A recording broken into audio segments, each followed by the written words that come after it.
Bonjour, c'est Florent, on est sur le podcast Pilote ta vie, c'est la séquence 212.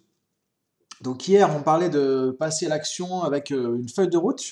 Ouais, parce que c'est important de se programmer les choses et je pense que tu as dû comprendre ça avec ce podcast-là. Donc je te rappelle aussi que sur Insta, tu peux me trouver sur @florent.fusier, sur LinkedIn, tu peux me trouver aussi, et sur YouTube. Donc là, tu vois, j'ai reposté une vidéo lundi sur YouTube, donc je vais reposter des vidéos une ou deux fois par semaine. À partir du mois de juin, je pense que je vais en faire même un petit peu plus que ça. Donc, tu vois, il y aura à la fois les podcasts et des vidéos sur YouTube sur des thèmes différents. Donc, pour l'instant, ce sera le Monday Motivation. Donc, le lundi sur la motivation. Donc, je t'invite à suivre tout ça. Donc, si tu veux suivre tout ça, tu as le podcast, évidemment, si tu m'écoutes maintenant. Tu peux aller sur dailypilotetavie.com. Comme ça, tu auras les PDF. Aujourd'hui, notamment, tu auras une fiche PDF intéressante avec 4 points. Et tu peux aller sur YouTube, Florent Fusier Coaching, tu trouves.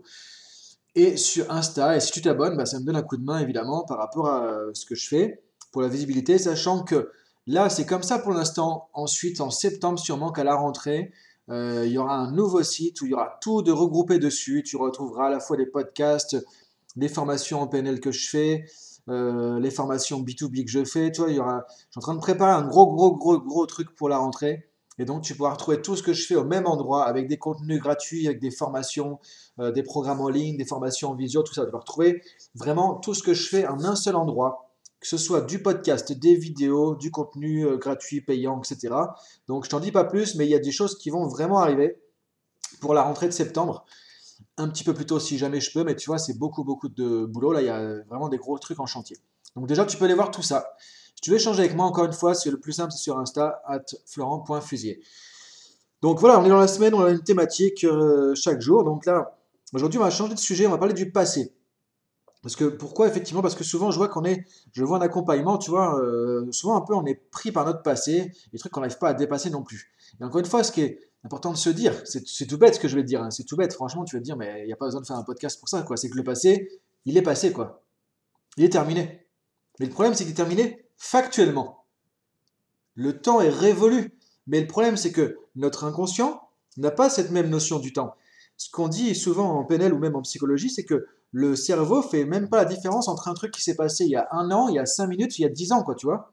Dire que le temps inconscient n'existe pas. Pour l'inconscient, un truc qui s'est passé il y a 20 ans, que tu as pris en travers de la gorge, qui n'est toujours pas digéré, c'est encore existant. Et c'est ça le problème, c'est que le truc, il est passé, il est dépassé, on devrait être passé à autre chose et être libéré de ce passé. Mais souvent, on est accroché dans le passé. Pourquoi on est accroché? Parce que soit on n'a pas accepté ce qui s'est passé, et du coup, ça nous reste en travers de la gorge, soit on en veut à une situation, on s'en veut à soi-même, ou on en veut à quelqu'un. Et du coup, en fait, l'idée, c'est de te dire que le tiroir, il n'est pas fermé. Tant que le tiroir du passé n'est pas fermé, ça te pollue aussi aujourd'hui. C'est-à-dire que tu as peut-être créé des croyances limitantes qui sont encore là aujourd'hui. Et donc, si ça te pollue aujourd'hui, ça pollue ton présent. Donc, si ça pollue ton présent, comme je le dis tout le temps, future is now, tu vois le truc de Christina Hall, euh, le futur c'est maintenant. Donc, si tu pollues ton présent, tu pollues aussi ton futur. C'est ça qui est dommage. C'est que tant que tu ne fermes pas les tiroirs du passé, que c'est pas fermé pour de bon, tu peux pas avancer dans le futur de manière sereine, de manière saine. Tu es encore pollué, accroché par ces trucs-là, qui sont pourtant finis. Dire que c'était il y a 10 ans quand tu as fait la misère, par exemple. Ok, c'était il y a 10 ans. Il y a 10 ans. Par exemple, il y a 5 ans, c'est terminé là. C'est dommage de dire, mais dans 10 ans, je vais encore payer les conséquences de ce truc-là. Dans 20 ans, je vais encore payer les conséquences de ce truc-là. Et ça fera peut-être 40 ans même, c'est arrivé. Alors je sais que c'est pas facile, je sais que c'est pas évident. Après, quand le passé est trop lourd, encore une fois, c'est bien d'aller voir un thérapeute. Tu as des thérapeutes qui font de la PNL, tu as des thérapeutes qui font de l'hypnose ericksonienne aussi, qui marche très bien par exemple, qui vont t'aider à non pas annuler ton passé, mais à le revivre d'une manière différente pour t'en libérer, t'en affranchir quand c'est vraiment trop douloureux, trop de souffrance. Non, moi je vais donner 4 étapes qui vont t'aider à pouvoir te libérer du passé, te déconnecter du passé, tu vois, et pouvoir avancer avec un futur qui va être plus agréable, plus simple, plus serein, parce que ton présent sera plus serein, parce que tu seras plus accroché à ces wagons du passé. Donc on va voir comment te réconcilier avec ton passé. Alors tu vois, encore une fois, s'il y a des trucs vraiment très graves, très durs, des traumatismes ou autres, là, s'il faut aller voir un thérapeute, c'est mieux. Je suis pas en train de te dire qu'avec mon podcast, tu fais des miracles ou de la thérapie en 2 minutes et tout. Non, c'est pas ça que je dis, mais je vais te donner des pistes qui vont t'aider. Donc première chose que tu peux faire déjà, reconnaître ce qui s'est passé. Ça paraît tout bête, mais c'est le acknowledge, comme on dit en anglais, tu vois, je sais pas comment le reconnaître, mais accueillir, enfin je sais pas comment l'expliquer, tu vois, moi j'ai des concepts un peu PNL américains qui viennent en tête. Le reconnaître, accueillir, se dire ok, ça a existé quoi. Premier truc à faire, parce que parfois, on est un peu dans le déni. Alors évidemment, on sait que ça existait, et t'es pas bête, évidemment, personne n'est bête. C'est juste que parfois on sait que ça existait, mais on veut pas, on se le cache, on met sous le tapis, on met une couche, un deuxième tapis, un troisième tapis, et ce qu'on se rend pas compte, c'est que plus on met des couches de tapis, plus à un moment donné, on va se prendre les pieds dedans, et ça va faire mal, et encore plus mal. Donc, premier truc, c'est déjà de reconnaître ce qui s'est passé, reconnaître les difficultés que tu as eues, reconnaître les erreurs que tu as fait, peut-être reconnaître les difficultés qui se sont passées, les trucs qu'on t'a fait, les trucs pas cool qu'on a fait avec toi, peut-être qu'il y a eu des trahisons, des trucs comme ça. Reconnaître, ok, c'est arrivé. Juste reconnaître ça, te dire c'est arrivé. Arrêtez de faire du déni. Tant que tu fais du déni, tu laisses le tiroir ouvert et tu dis non, je veux pas aller dans le tiroir, il n'y a pas de tiroir ouvert. Mais le truc, il est devant toi. Et il est grand ouvert. Donc tu peux pas avancer. Donc premier truc, c'est vraiment de reconnaître, ok, il s'est passé tel truc, le passé était difficile. Et c'est comme ça, c'est tout, that's it, tu peux plus le changer. De toute façon, tu peux pas le changer. Donc la seule chose que tu peux faire, c'est, ok, je reconnais que ce truc-là est arrivé, et je me suis loupé, ou je me suis fait avoir, ou ceci ou cela, moi aussi des trucs comme ça. Toi, franchement, au niveau pro, il y a des trucs où je me suis fait avoir parfois par des partenaires ou autres, je me suis fait avoir, après j'ai appris. Au niveau perso aussi, on a tous eu des coups durs pro, perso, tout ça, on s'est tous pris des claques dans la tronche. Non, c'est se dire, ok, c'est arrivé. Mais si tu fais l'autruche, si tu fais du déni, en fait, ça t'aidera jamais à avancer, parce que tu vas rien apprendre de ça. Donc, premier truc, reconnaître vraiment, ok, ce qui s'est passé. Donc, deuxième chose possible, si possible, parce que je sais que c'est pas évident encore une fois. Si tu peux, c'est être dans l'acceptation. Accepter, pardonner. Accepter ce qui s'est passé. Accepter ce qui s'est passé, ça ne veut pas dire que tu es d'accord avec ce qui s'est passé. Ça ne veut pas dire que tu valides ce qui s'est passé. Ça ne veut pas dire que tu dis oui, vous avez bien fait de me marcher dessus. Oui, je me suis vraiment loupé et puis j'ai bien fait de faire ça. Non, c'est pas que que tu vas cautionner ou valider. C'est juste que tu dis ok, c'est comme ça. Je l'accepte simplement. C'est ok, point. Je suis en paix avec ça, tu vois. C'est faire la paix. L'acceptation, c'est le drapeau blanc. C'est pas le drapeau de ouais, c'est génial. C'est pas le drapeau non plus de la guerre des pirates, tu vois, c'est juste, je reconnais le truc, et deuxièmement, j'accepte, c'est ok, c'est comme ça. Et voilà, qu'est-ce que tu veux que j'y fasse? Je me suis fait avoir. On m'a mal parlé, on m'a fait un truc, on m'a maltraité, on m'a ceci, on m'a cela. Ok, voilà, c'est comme ça. C'est ok, il n'y a pas de jugement, il n'y a pas de mots positifs, pas de mots négatifs, c'est juste, c'est ainsi. Et là, du coup, tu peux faire la paix vraiment. Ce que disait Carl Jung, c'est que on ne peut pas changer ce qu'on n'a pas accepté. Donc si tu n'as pas d'acceptation, tu ne pourras jamais changer le truc, tu ne pourras jamais passer au-delà. Donc l'acceptation, c'est vraiment, j'ouvre la porte. Ça ne veut pas dire que tu passes de l'autre côté de la porte, mais au moins ça ouvre la porte au changement. Et si tu peux pardonner, pardonner les gens, pardonner toi-même. Si tu t'en veux, si tu culpabilises pour toi, ou pour ce que quelqu'un a fait, c'est pardonner aussi, dire ok. Parce que tant que tu pardonnes pas, c'est pareil, tu peux pas avancer. Tu es accroché au truc.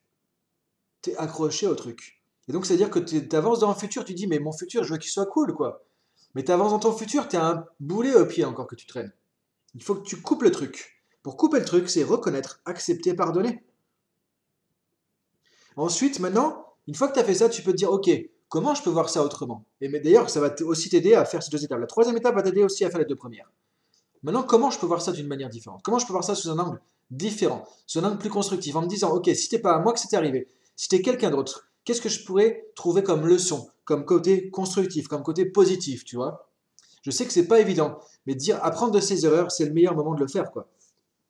Si tu apprends des erreurs de ton passé, des situations qui ont été difficiles pour toi, que tu reconnais c'est arrivé, tu peux accepter, tu peux pardonner, tu peux en trouver du constructif, mais tu as tout gagné.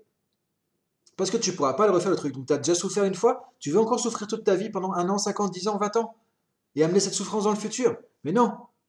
Maintenant, si tu peux en amener du constructif, apprendre de tes erreurs, apprendre de tes bourdes, apprendre de ce qu'on t'a fait aussi de mal, parce que parfois tu n'as rien fait de mal, quoi. C'est les gens qui t'ont maltraité, qui t'ont malmené. Et malheureusement, tu peux rien. Mais par contre, tu peux en apprendre quelque chose quand même, tu vois. Et je dis ça avec bienveillance, je dis pas ça pour juger, je dis pas qu'il faut.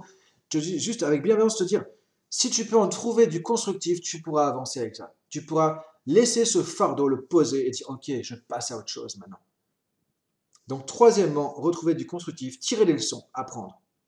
Et quatrième point, pour terminer, pour vraiment avancer dans le futur de manière plus saine, plus sereine, plus apaisée, en paix, alignée, en disant, ok, je suis bien où je suis bien avec qui je suis bien avec moi-même, je suis bien avec mon passé, je suis ok avec tout ça. Quoi qu'il arrive, quoi que j'ai vécu, je suis ok avec tout ça. Et maintenant, je peux avancer librement. Et là, tu es en paix. C'est de dire merci, tu vois, de remercier tout ça aussi. Dire, ok, bah, je me remercie pour ce que j'ai fait. Je me remercie pour tout ce que j'ai pu faire. Parce qu'on a fait ce qu'on a pu. T'as pas les ressources là maintenant que tu avais peut-être il y a 20 ans ou 10 ans, tu en as plus. Mais il y a 10 ans, il y a 20 ans, tu pouvais pas gérer comme tu aurais géré aujourd'hui. Tu aurais peut-être mieux géré maintenant. Mais tu n'avais pas ton expérience de vie d'aujourd'hui, tu n'avais pas ta sagesse d'aujourd'hui, tu n'avais pas tes compétences, tes talents, tes ressources d'aujourd'hui, tes potentiels d'aujourd'hui. Tu pouvais pas. Donc tu as fait ce que tu pouvais faire de mieux. Donc se dire, ok, j'ai fait ce que je pouvais. Ok, j'ai fait de mon mieux. Et de remercier le toi-même, toi qui as vécu ça, le toi-même qui a souffert, peut-être ton enfant intérieur qui a été malmené, qui a eu une vie difficile, une enfance difficile. Lui dire, ok, merci parce que tu as fait ce que tu as pu. Et là, tu te réconcilies avec toi-même. Tu peux ressentir ça à l'intérieur, te donner le droit, te pardonner à toi-même, sortir la culpabilité. Et là, maintenant, tu peux te libérer. Et tu vois, tu sais, tu peux laisser le truc s'évaporer comme ça. Comme un ballon, tu vois. On a gonflé un ballon. Comme on voit des fois, tu vois, l'été, les gens qui lâchent des lanternes, tu vois, ou des ballons, des trucs comme ça. C'est beau, tu vois, dans le ciel, là. Bah, tu prends ça maintenant, tu peux lâcher le ballon. Il va s'envoler, il va partir quelque part. Et c'est OK. Et toi, tu es libéré, tu es tranquille. Donc, je t'invite à réfléchir à tout ça. Première étape, reconnaître ce qui s'est passé. Deuxièmement, si possible, accepter, pardonner le truc, toi-même ou les autres. Troisièmement, retrouver du constructif, du positif, tirer les leçons, des apprentissages. Quatrièmement, remercier-toi. Euh, Accepte ce qui s'est passé aussi. Tu as fait ce que tu as pu. Sois bienveillant avec toi-même et de la gratitude envers toi-même aussi. Et du coup, maintenant, tu peux te libérer. Tu lâches le ballon, tu coupes le boulet au pied. Et tu vas avoir un présent et un futur beaucoup plus serein, beaucoup plus en paix. Donc voilà pour aujourd'hui. Je te laisse là-dessus. Si tu veux retrouver les 4 étapes clés dont j'ai parlé, tu as la fiche PDF sur dailypilotetavie.com. Si tu veux m'en parler, Insta @florent.fusier. Bonne journée à toi et à demain pour un autre podcast sur dailypilotetavie.com. Salut!